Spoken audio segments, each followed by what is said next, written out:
India just signed the European Union Free Trade Agreement, and what are your thoughts on that? Yeah, it is. This is a pretty historic moment for both the EU and India. After 20 years of on-again, off-again negotiation, we've finally been able to strike a deal that I consider is actually mutually beneficial, and it will benefit a quarter of the world's population and a quarter of the world's GDP. That's 2 billion people are going to be impacted by this deal.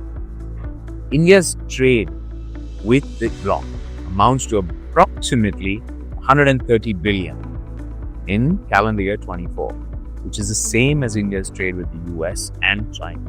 This is important. India's exports approximately $75 billion to the EU is equivalent to 17% of our total exports, right? And nearly 80% of the exports to the US. This is almost a deal that's going to balance out our exports to the US, right? So Indian businesses gain access to the EU bloc, which is 5 times the size of India's GDP. So there's a lot of opportunity that opens up for us from an export position. Sure, these analogies that you keep sharing just explains the opportunity in hand. It's a lot, especially when I look at the opportunity that's going to impact 2 billion people. What are the negotiated tariffs on the Indian goods exported to the EU? So India exported, like I said, about $75 billion worth of goods to the EU in 2025. And under the FTA, around 91% of these exports will effectively have zero duty. The big ones, or the most impactful ones, are the marine sector, which had the highest tariffs at 26%, will be zero now. Then you've got footwear, you've got chemicals, apparel, and textile. All of these are varying from 12% to 17%, all of which go to zero now.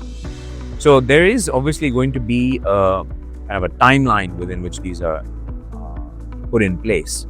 But the fact that they're going to zero makes a huge difference and is a massive opportunity for the Indian companies. Wow, this sounds very optimistic. Which imported EU products will get cheaper for Indian consumers? I was very excited about that piece, remember?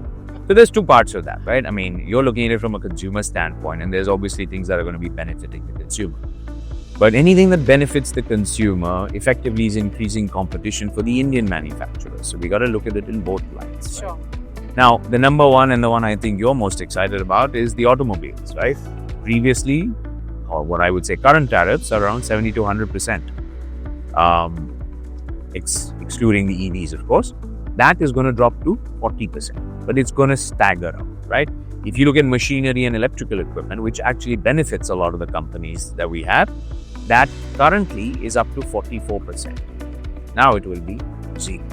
So there are a whole host of them. So like chemicals, these are raw materials, right? Up to 22%. That's going to be zero.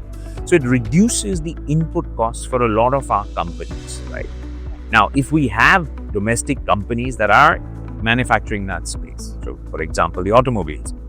Now, the impact on automobiles is not going to be as high for the simple reason that most of these tariffs are targeting cars that are above 27 lakhs, which fall into the premium side.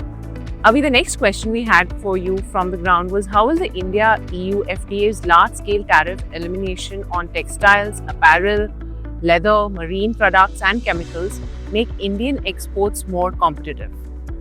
So if you're looking at it, most of those sectors are very labor-intensive, right? So labor-intensive moves now from 9 to 12% tariff to 0%, which makes us more competitive, especially when we're looking at 99% of the items that are exported by India to the EU are going to benefit from this tariff elimination, right? Countries such as Bangladesh and Vietnam already had those advantages. Now we become more competitive. It becomes far more important in the textiles and garments case, but a lot of that manufacturing currently happens in either Bangladesh or in Vietnam. India now, with the elimination of these tariffs, becomes more competitive to those two, and then that potentially attracts foreign direct investment into India as well. Now, the EU accounts for nearly a fifth of India's 36 billion in textile and apparel exports, which is slightly more than 3% market share, compared to Bangladesh, which has 16% market share. Right? So that's going to be a different opportunity for us. Similar opportunities in both in leather, footwear. The EU imports $40 billion worth of leather And India currently faces an import duty of 17%, which is effectively going to zero. Right? So marine products, which is another opportunity. The EU imports $29.5 billion and the duty is 26%, which goes to zero. So there are a number of different opportunities for Indian companies, especially in these sectors. And that's extremely positive for us.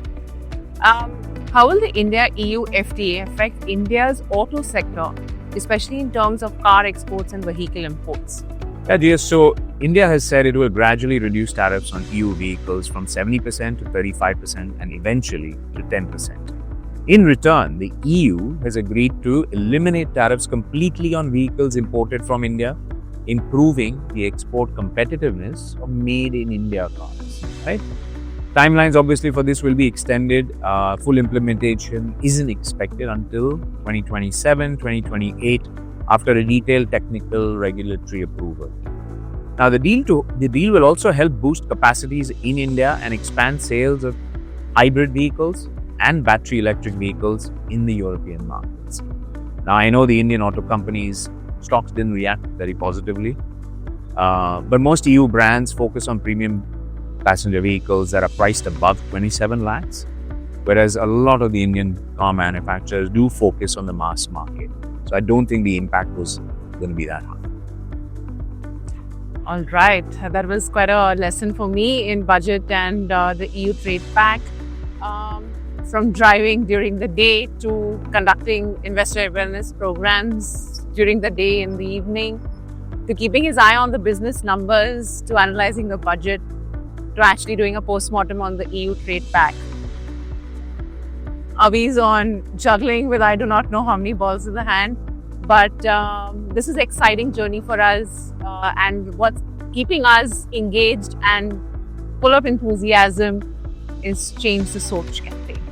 Thank you for watching. Hope you found this insightful.